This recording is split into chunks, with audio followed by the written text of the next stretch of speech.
We are a far cry from the era of cheese-eating surrender monkeys and freedom fries. Distant words, barely echoes at this point. Yeah, these are two countries all of a sudden. You almost have to take a step back and blink a little bit, because while France and the U.S. are forever talking about their age-old friendship dating back to the U.S. Revolutionary War, we tend to talk quite often more about the speed bumps in that relationship, the friction in recent years in that relationship. Obviously over the Iraq War a decade ago, and more recently over Syria, in which Barack Obama was seen by France at times as leaving François Hollande in the lurch when François Hollande was standing shoulder to shoulder with Barack Obama, ready to go military strikes against the Assad regime.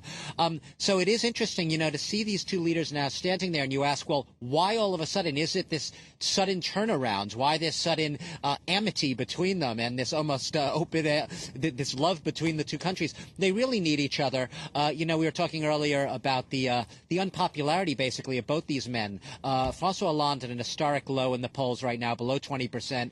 Barack Obama just barely above 40%. They both add up to about 62% combined popularity.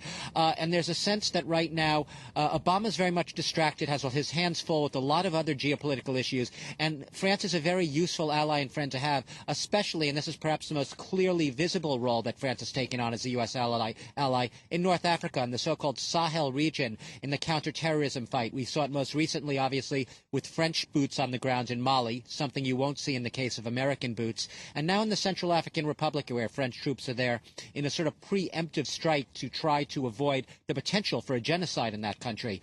But also, as we saw, Iran, Syria, issues on which they might not have always agreed. And in fact, France has sometimes taken a very tough line on Iran, even tougher, it seems, in the U.S. But today, very much in all respects, the line we were hearing, it was almost as if not the exact same script, a very similar script that both of these leaders were reading from.